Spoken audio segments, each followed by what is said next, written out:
the Atlantic Council, with ties to U.S. intelligence, etc., that is funded by your tax dollars, signs a partnership with Burisma right before Trump's sworn in.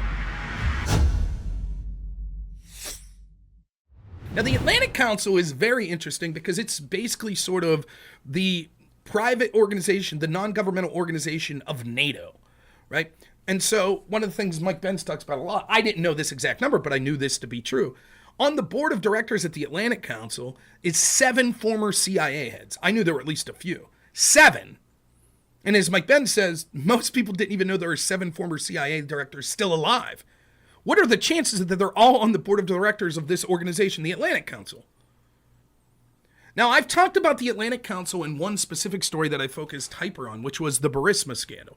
And if you don't know, just to give you the nuts and bolts of the Burisma scandal, the Obama-Biden administration talked about how in Ukraine there were all these pro-Russian oligarchs that were corrupt. And one of them was this guy named Zlochevsky. Zlochevsky owned this private gas firm called Burisma. And so, not my words, but the Obama-Biden administration was like, this dude's corrupt. He's working with Putin and Russia, etc. And he's a corrupt oligarch that robbed the Ukrainian people of all of this money in various ways, using his influence to get gas contracts, etc., etc., etc. Then we have, of course, Hunter Biden ends up working there. He's on the board of directors of Burisma. All the things that went about, he was lobbying for them, obviously. All the stories that went out. Then we had the famous quid pro quo of his father, Joe Biden, who said unless they fired the prosecutor that at least on paper was tasked with looking into Burisma and Zlochevsky, unless he got fired, $1 billion would be in aid would be withheld from Ukraine. And then, of course, they fired that prosecutor. The new prosecutor comes in. Biden initially says new prosecutor's good. That prosecutor promptly drops all investigations and charges into Burisma. Everybody's happy. Hunter Biden continues to work there, make tons of money, etc. One of the interesting things that I brought up with the Atlantic Council is while we have people at the State Department that were saying, well, I question whether or not, Hunter Biden should be working there. It looked tenuous at best. It looked like it was bad, a conflict of interest. While that's going on, the Atlantic Council again, former heads of the CIA, starts partnering specifically with Burisma. Now, doesn't that seem odd? If this is this corrupt place that everyone's staying clear of, ran by this corrupt pro-Russian oligarch, why of all places is the Atlantic Council partnering with them? And as Mike Benz talks about in this video, I don't know if we'll get to this point, they announced their partnership like 4 days before Trump was elected. It's absolute insanity. Why are all these former heads of the state? Because we're told, maybe me or you, the average person, didn't know how corrupt Burisma is. But the intel agencies did. So why are all this organization with so many ties to the U.S. State Department intel agencies with 7 former heads of the CIA on the board, why are they working with this pro-Russian oligarch? It's baffling. And then Mike Benz talks more about the Burisma story that I was unaware of. He claims that Burisma was literally just a cutout for all of these U.S. companies and U.S. intel agencies and State Department, etc.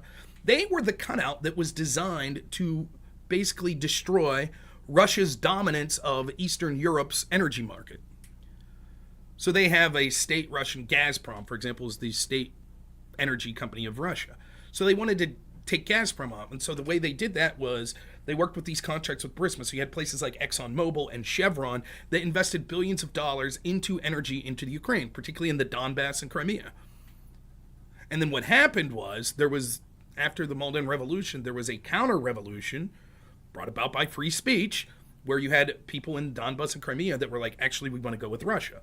And this was considered a crisis because if you're these U.S. companies that invested billions of dollars in that region, and all of a sudden it goes with Russia, well, Russia's not going to respect your investment. They're going to say, this is state-owned. Our state-owned energy company now has rights to these energy, not Chevron, not ExxonMobil, not Shell.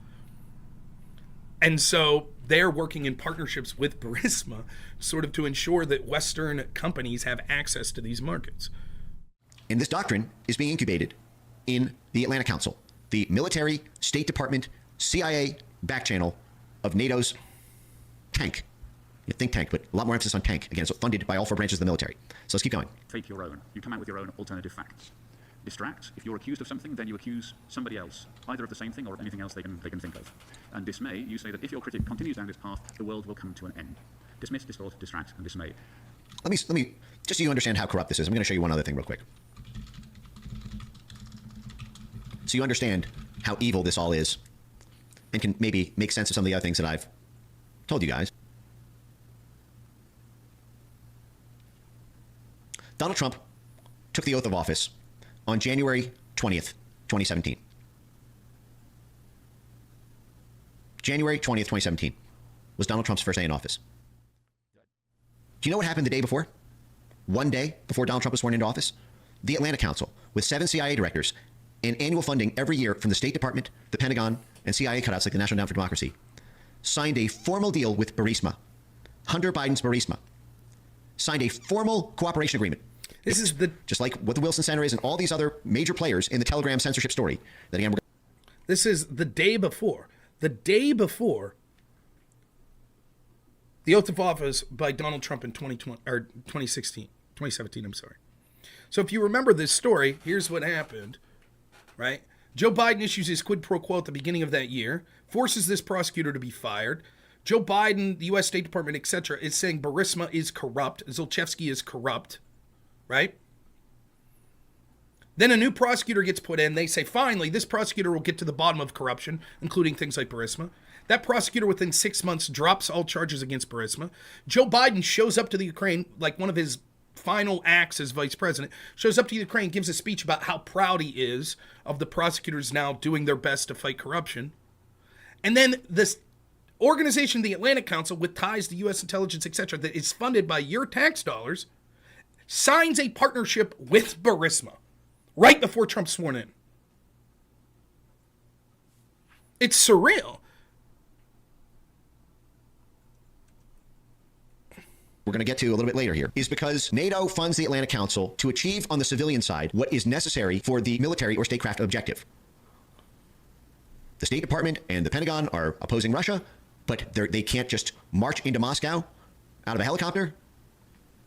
So they have the civil society funded cutout take the actions in the civilian sector that promote NATO's military objectives through the Atlantic Council. Okay, you guys getting this? Let me know, is this pace okay? Is this too many asides? I just feel like you need to understand. This is going to be really helpful when you see how shocking this clip is. One thing that I pulled up here, because again, I screenshotted this.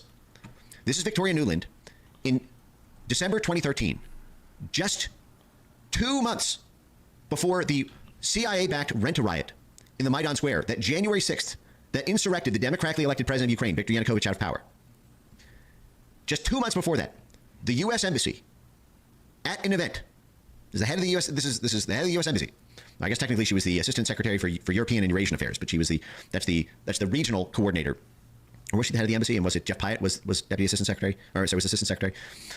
She is at a meeting. Now in this clip, Victoria Nuland brags on video that the State Department gave $5 billion to the Ukrainian civil society activists who would then be deployed as street muscle in the color revolution to overthrow the government just 3 months later. So I've talked about this as well. So these NGOs that were being funded by the U.S. State Department and people like Victoria Nuland then were told it was organic. It was organic that they had this uprising against Yanukovych. But they were being funded by U.S. official government sources like the State Department. Many of these were things that were connected to George Soros's Open Society, right? And so the reason this matters, I'm not just saying, oh, Soros. You had simultaneously allegations that came out after this where prosecutors were being hamstrung in Ukraine because they were going after entities that they saw as corrupt in various ways. And the U.S. State Department was reaching out to them saying, hey, don't go after some of these entities. Some of them were connected to George Soros. We assure you we're working with them. They're good people. It must just be a misunderstanding if you think there's corruption going on. For example, George Kent at the State Department testified to that during the Trump impeachment. We didn't have a do not prosecute list. We didn't do those sorts of things. And yet, as I've shown many times in this stream, George Kent personally signed a letter requesting that prosecutors stop looking at the Anti-Corruption Action Center, I believe is the name of the organization, that also received funding from George Soros and from the U.S. State Department. These are the sorts of organizations. This is how they claim plausible deniability. Oh, it wasn't the United States. The United States didn't lead a color revolution. No, it was organic. Right, led by all of these organizations that were paid millions of dollars by the U.S. State Department, that was achieving goals that were beneficial to the U.S. State Department. And then they were being told, hey, we'll finance. So there was this organization created that was basically the FBI of Ukraine called the NABU, I forget exactly what it stands for. Anti-Corruption Bureau of Ukraine. National Anti-Corruption Bureau of Ukraine. It's basically their FBI. It was created basically by the Obama State Department, financed. And then part of it was, but you're going to listen to what we say. So if we tell you not to prosecute certain people, that's what you're going to do. If we say that you're going to lose this certain prosecutor, that's what you're going to do. And that's exactly what happened. And so what he's talking about here is, you have Victoria Nuland that's bragging about giving this money, and he's going to want you to look at who this speech was sponsored by. And you can see their logos there on the side of her slides. Because I think technically it was February 2014, so 3 months. No, 2 months. December, January, 2 months. So this is the head of the U.S. Embassy bragging about what a powerful capacity they have that they can activate on the ground in Ukraine, and what is right, who is it sponsored by? Can you guys read this? You guys see this? Do I need to pull this up in a new image and zoom? As the U.S. Embassy is bragging about the $5 billion in political muscle they pumped into the proxy groups in Ukraine to overthrow the government, the event is sponsored by the very companies who had just signed $10 billion deals with Ukraine's gas giant, Chevron and ExxonMobil. Those are the U.S. companies, with Shell and the U.K. Okay, so understand, the fucking oil and gas companies are sponsoring the State Department and its actions to overthrow Ukraine's government so that they control the profits, so that ExxonMobil and Chevron get all the money that Gazprom and Rosneft used to get. And Exxon and Chevron's minion, Victoria Nuland, activated the $5 billion funded Rent a Riot January 6th I'm out of office operation when 1.5 weeks after Viktor Yanukovych, the president of Ukraine, rejected the final offer of the State Department for a financial deal that would have required Naftogaz to be privatized.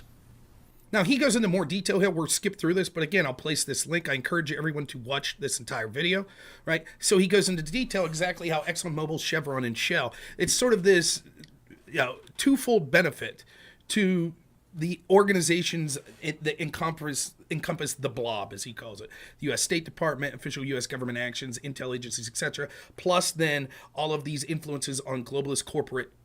So it does two things. One, it harms Russia because it takes away a big case of their profit, which is important. It's something that they want to do for various reasons. But then it also enriches the very people that are in this blob. So it's accomplishing both of these. So Exxon Chevron puts all this money into wanting access to these natural resources in Ukraine. We then see a color revolution that takes Yanukovych out because they're trying to pressure the president of the Ukraine to say, hey, privatize your gas industry. Don't have the government control anymore. Then these organizations could then buy these deals and go on and do this. He says no. So then almost immediately he's ousted by an organic revolution where we had millions upon millions of dollars going into from the State Department. But then something happened. Because of free speech, there were a bunch of places in Donbas and Crimea that maybe it was because they were being influenced by propaganda from Russia, etc. But whatever, because there wasn't a control in the flow of information, they decided to go the other direction. And so if the Donbas and Crimea ended up as property of Russia, then this deal still falls through. The whole color revolution would be for naught for ExxonMobil, Chevron, and the blob that wanted access to these resources. Rosneft and Gazprom for Russia's state energy industries would continue to maintain access to the energy resources in the Donbas and Crimea. It's absolutely phenomenal how he brings the receipts and is able to go through just how dangerous censorship of free speech on the internet is, and how there's this sort of statecraft institutions of foreign policy in the United States and globally in our European allies that are making a full-throated push for censorship